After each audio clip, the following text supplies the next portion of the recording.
Sebelum saya kisahkan tentang kisah Adam, tentu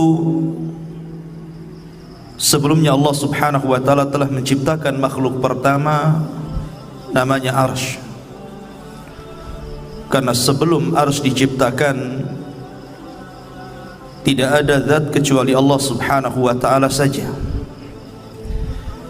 Baru kemudian Allah Subhanahu wa taala ciptakan makhluk pertama, dan itulah makhluk yang paling besar yang disebut dengan Arsy.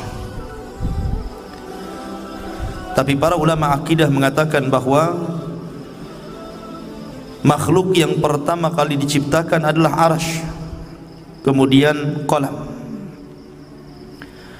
Baru setelah Allah Subhanahu wa taala menciptakan Arsy-nya, kemudian setelah itu menciptakan qalam, dan Allah berfirman kepada qalam, catatlah segala sesuatu yang akan terjadi sampai kiamat dibangkitkan. Maka qalam pun kemudian mencatat seluruh takdir. Tidak ada satupun kecuali berdasarkan takdir Allah Subhanahu wa taala. Kemudian setelah qalam tidak lagi mencatat karena kehabisan tinta dan telah kering, maka catatan itu diletakkan di Lauhil Mahfuz, yang kemudian Allah Subhanahu wa taala memerintahkan para malaikat untuk menjaganya. Dari sinilah kemudian Allah Subhanahu wa taala menciptakan langit dan bumi, dimulai dari hari Ahad dan diakhiri pada hari Jumat. Hanya 6 hari: Ahad, Senin, Selasa, Rabu, Kamis, Jumat. Maka Allah Subhanahu wa taala menyelesaikan penciptaan langit dan bumi dalam tempo yang 6 hari ini, dan selesai penciptaan keduanya di hari Jumat, sebagaimana Allah juga akan menghancurkan di hari Jumat, karena kiamat itu tegak di hari Jumat. Barulah kemudian Allah Subhanahu wa taala menciptakan makhluk-makhluk yang lainnya, gunung, sungai, pohon, dan begitu seterusnya. Maka ketika itulah Allah Subhanahu wa taala menciptakan makhluk pertama namanya malaikat, dan malaikat adalah tentara-tentara Allah. Kemudian setelah Allah menciptakan malaikat, maka Allah ciptakan jin. Jin inilah yang pertama kali menghuni bumi. Akan tetapi karena jin ini memang disifatkan Allah Subhanahu wa taala lebih banyak yang rusak dibandingkan yang baik, maka terjadilah kerusakan di permukaan bumi. Sesama jin ini saling bunuh-membunuh, menumpahkan darah, merusak bumi. Akhirnya kemudian Allah Subhanahu wa taala pilih dari mereka yang paling saleh. Jin yang paling saleh itu namanya Azazil. Maka kemudian Azazil inilah yang kemudian diutus oleh Allah Subhanahu wa taala, kemudian dibekali dengan tentara malaikat untuk memperbaharui jin-jin yang ada di permukaan bumi, sehingga jin-jin yang jahat itu ditangkap, kemudian dilemparkan ke beberapa tempat di permukaan bumi. Sampailah kemudian bumi pun tenang karena dia berhasil menenangkan kaum jin. Dari situlah kemudian Azazil diangkat ke langit dan menjadi raja bagi seluruh kalangan jin, dan dia tinggal bersama para malaikat yang kemudian oleh Allah Subhanahu wa taala diberikan amanah untuk menjadi khazanatul jannah, penjaganya surga. Dari sinilah Allah Subhanahu wa taala memulakan penciptaan yang pertama, kisah Adam alaihi salatu wassalam setelah malaikat dan jin. Dan ingatlah ketika Tuhanmu berfirman kepada para malaikat, aku hendak menjadikan khalifah. Dan Adam bergenerasi sampai generasi kita ini. Maka di bumi mereka berkata, apakah engkau hendak menjadikan orang-orang merusak? Qalu ataj'alu fiha man yufsidu fiha wa yasfikud dima. Ya Rabb, apakah engkau hendak menjadikan ciptaanmu itu orang yang merusak dan menumpahkan darah di sana, maksudnya di bumi? Wa nahnu nusabbihu bihamdika wa nuqaddisu lak, sementara kami, kata malaikat, makhluk yang senantiasa bertasbih, memujimu, membersihkan namamu. Maka Allah mengatakan, qala inni a'lamu ma la ta'lamun, maka Allah berfirman, saya lebih tahu apa yang kalian tidak tahu. Sesungguhnya Allah subhanahu wa ta'ala ketika menciptakan Adam min qabdatin, dari cidukan tanah, di mana Allah subhanahu wa ta'ala ketika menciptakan Adam ini dari beragam macam warna tanah. Ada tanah yang berwarna putih, ada tanah yang berwarna merah, ada tanah yang berwarna hitam, dalam riwayat ada tanah yang berwarna kuning, dan ada yang bercampur di antara warna-warna ini. Dari sinilah kata para ulama, maka perbedaan warna-warna dari keturunan Adam alaihi salatu wassalam, karena memang bahan baku Nabi Adam sendiri dari berbagai macam warna. Jadi kalau yang kulit hitam, ya dari tanah hitam. Kalau kulit putih, tanahnya putih. Kalau kulitnya kuning, tanahnya kuning. Artinya bahwa Allah subhanahu wa ta'ala menciptakan dari berbagai macam warna tanah, dan itulah menjadi keturunan Banu Adam. Kemudian di antara tanah yang diambil untuk menciptakan Adam itu ada yang al-khabith, ada jelek tanahnya. Wa tayyib, ada tanah yang baik. Was-sahlu, ada yang mudah diambil. Wal haznu, ada yang susah. Dan ada yang bercampur semuanya. Dari sini pula kemudian di antara turunan Adam ada yang jahat, ada yang baik, ada yang keras kepala, ada yang muda, ada yang lembut, begitu kan? Jadi semua ini prosesnya kembali kepada proses ketika Allah menciptakan Adam alaihi salatu wassalam. Di antara kisah pengambilan tanah itu, Allah subhanahu wa ta'ala pertama kali mengutus malaikat Jibril. Jadi Allah itu utus malaikat Jibril untuk mengambil tanah yang ada di bumi. Tapi bumi menolaknya dan berlindung kepada Allah subhanahu wa ta'ala dari Jibril agar dia jangan sampai mengambil tanahnya. Akhirnya Jibril pun tidak bisa dan kembali kepada Allah. Kemudian Allah subhanahu wa ta'ala mengutus Mikail. Sama bumi pun berlindung kepada Allah dari Mikail dan tidak diizinkan untuk mengambil tanahnya. Akhirnya Allah subhanahu wa ta'ala mengutus malakul maut, malaikat kematian. Ketika kemudian bumi berlindung kepada Allah subhanahu wa ta'ala, maka malaikat maut pun mengatakan, wa ana a'udzu billahi an arji, sebagaimana engkau berlindung kepada Allah agar aku tidak mengambil tanahmu, maka aku pun berlindung kepada Allah, aku tidak akan kembali kepada Allah sampai ku ambil tanahmu. Akhirnya berhasillah malaikat maut mengambil berbagai macam tanah yang disebutkan di atas, kemudian diangkat ke langit. Dari tanah ini kemudian akhirnya Allah subhanahu wa ta'ala menciptakan dengan kedua tangannya.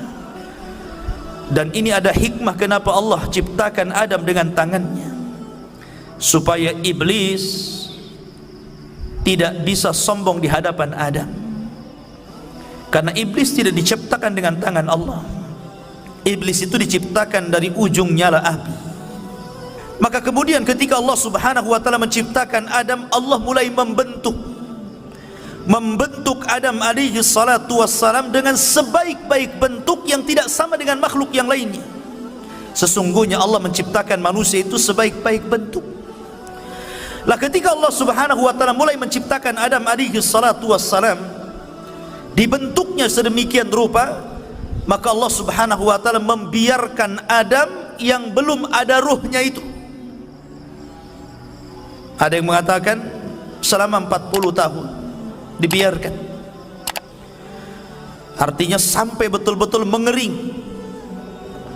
Lah dari sila kemudian ketika malaikat melihat Allah subhanahu wa ta'ala menciptakan makhluk yang gharib bagi mereka, aneh bagi mereka, Disinilah malaikat datang menghadap Allah dan mengatakan, ataj'alu fiha man yufsidu fiha wa yasfikud dima wa nahnu nusabbihu bihamdika wa nuqaddisulah.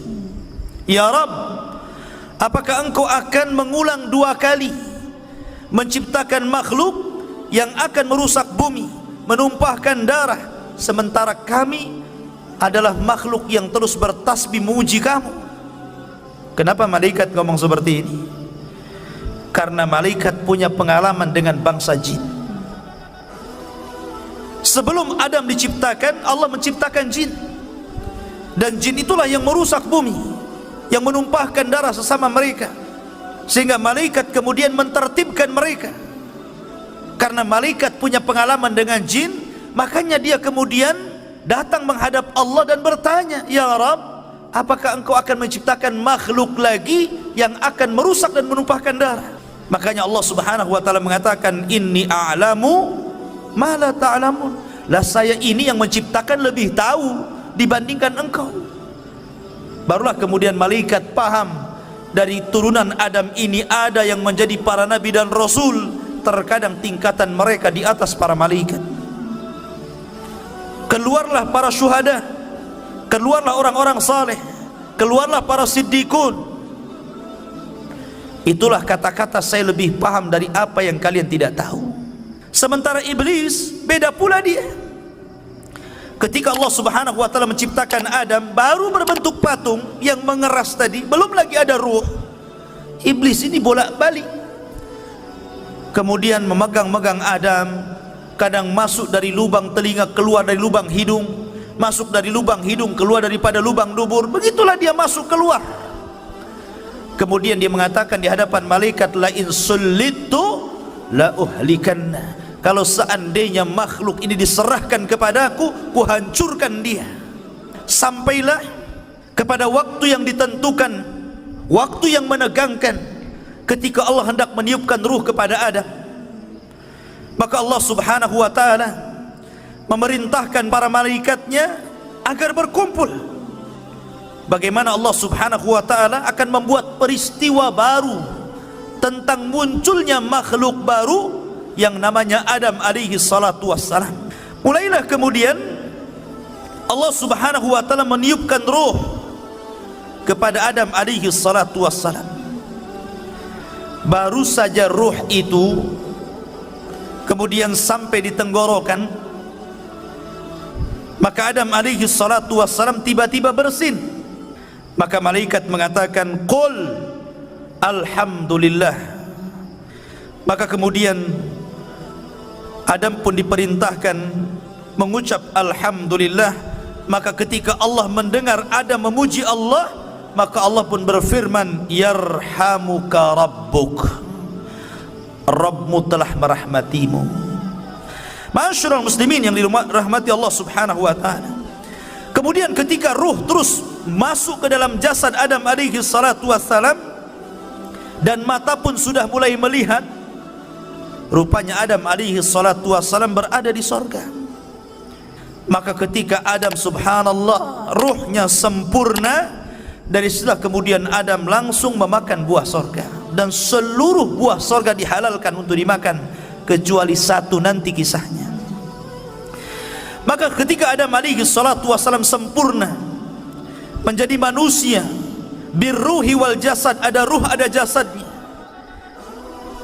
disitulah Allah Subhanahu wa taala memerintahkan malaikat untuk sujud kepada Adam. Maka Allah Subhanahu wa taala menggambarkan bagaimana malaikat ini tunduk patuh akan perintah Allah dan menghormat kepada Adam. Allah mengatakan, fasajadal malaikatu kulluhum ajma'un. Seluruh malaikat, bayangkan, tidak ada satupun malaikat yang luput. Seluruh malaikat sujud kepada Adam. Rupanya dari seluruh malaikat ini ada satu makhluk, dia berdiri saja, dia tidak mau sujud, bahkan dia cenderung sombong. Kemudian makhluk ini ditanya oleh Allah Subhanahu wa taala, lima, kenapa engkau tidak sujud lima khalaqtu biyadai, terhadap makhluk yang aku ciptakan dengan kedua tanganku. Maka mulailah kemudian makhluk ini dia mengatakan, ya Rabb, saya kan lebih baik daripada dia. Aku diciptakan dari api sementara dia dari tanah. Dari situlah kemudian Allah Subhanahu wa taala marah kepada iblis. Subhanallah, inilah maksiat pertama yang ada di langit yang dilakukan oleh iblis kepada Allah Subhanahu wa taala, menolak perintah Allah Subhanahu wa taala. Maka dari sinilah kemudian Allah melaknat iblis, melaknat selaknat-laknatnya, marah semurka-murkanya. Hai iblis, keluar kau dari sorga, engkau kukutuk. Akhirnya kemudian iblis pun dikeluarkan dari sorga dan diusir ke dunia, dikembalikan kepada asal penciptaannya, jin. Karena jin itu memang tabiatnya jahat, maka Allah kembalikan iblis ke asal penciptaannya, jin. Iblis itu bagian daripada jin yang melakukan kefasikan kepada perintah Rabbnya. Kemudian setelah kemudian iblis diusir, maka Adam pun berjalan di sorga sendirian. Dan itulah kemudian ketika Adam alaihi salatu wassalam tidak nyaman hidup sendirian, kemudian dia pun tertidur. Tiba-tiba selepas bangun, di sampingnya ada perempuan. Dialah Hawa, diciptakan dari tulang rusuk yang paling bengkok, dari tulang rusuk Adam alaihi salatu wassalam. Maka Allah Subhanahu wa ta'ala ketika telah menciptakan Hawa, maka Allah pasangkan Hawa dengan Adam. Ketika itu Allah berfirman, uskun anta wa zaujukal jannah, masuklah wahai Adam, ajak istrimu ke dalam sorga, hiduplah di situ, makanlah sesukamu, tetapi wala taqraba hadhihi syajara, yang penting kau jangan dekat-dekat pohon ini saja. Tapi Adam lupa, Adam lupa dengan perintah Allah agar jangan makan pohon itu. Akhirnya kemudian Adam pun memakan pohon itu. Salah satu sebabnya Allah lupakan Adam akan perintah jangan mendekati pohon. Akhirnya dia pun mendekati pohon karena ada sebab lain, di mana iblis berhasil masuk ke dalam sorga. Dalam riwayat Israiliyat, iblis ini dia menunggang masuk ke dalam jalan darah ular. Iblis kan sudah diusir dari sorga, dia tidak bisa mungkin masuk ke dalam sorga. Tetapi iblis ini berhasil masuk sorga lewat masuk ke dalam tubuh ular itu. Apakah Allah tidak tahu? Allah tahu, nggak mungkin Allah nggak tahu. Tapi kenapa Allah biarkan iblis masuk ke dalam sorga? Sekali lagi karena ada hikmah di sini. Ada hikmah yang Allah Subhanahu wa ta'ala kehendaki. Maka iblis pun berhasil masuk ke dalam sorga. Maka kemudian dia pun menjelma sebagai manusia, karena memang iblis itu bisa tasyakul, jin itu bisa berbentuk siapapun sesuai kehendaknya. Dia bisa berbentuk manusia, sama dengan malaikat bisa tasyakul. Maka kemudian dia datang kepada Adam seolah-olah penasehat, seolah-olah orang baik, dan mengatakan, wahai Adam, kenapa Allah Subhanahu wa ta'ala melarang tidak boleh mendekati pohon ini kecuali karena ada dua perkara. Antakuna malakaini au takuna minal khalidin. Boleh jadi kalau engkau memakan buah larangan ini, kalian berdua akan Allah jadikan malaikat, atau Allah akan kekalkan di sorga. Allah tidak mau engkau kekal di sini. Akhirnya mulai goyang Adam. Ketika iblis tidak sanggup mempengaruhi Adam alaihi salatu wassalam, akhirnya dia pengaruhi lewat istrinya. Kemudian juga Al-Imam Ibnu Katsir rahimahullahu ta'ala dalam kitab Bidayah wa Nihayah menjelaskan bahwa Adam ini memiliki perawakan yang tinggi, sittuna dzira'an, memiliki 60 hasta. Satu hasta itu setengah meter, berarti 60 hasta berarti 30 meter. Itu tingginya Nabi Adam. Kemudian lebarnya 7 hasta, berarti lebarnya itu 3,5 meter, tingginya 30 meter. dan memiliki usia yang panjang.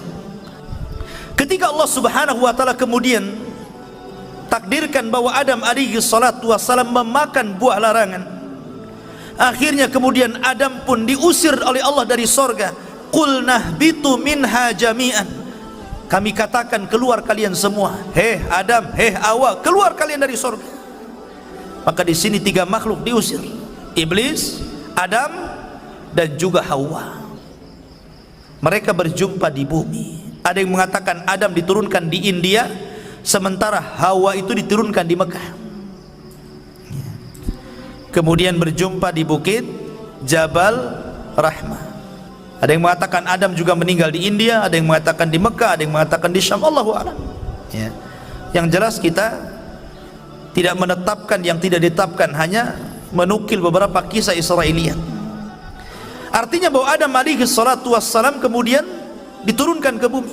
Maka akhirnya kemudian Adam alaihi salatu wassalam ketika sampai di bumi, Adam menangis, menangis sejadi-jadinya.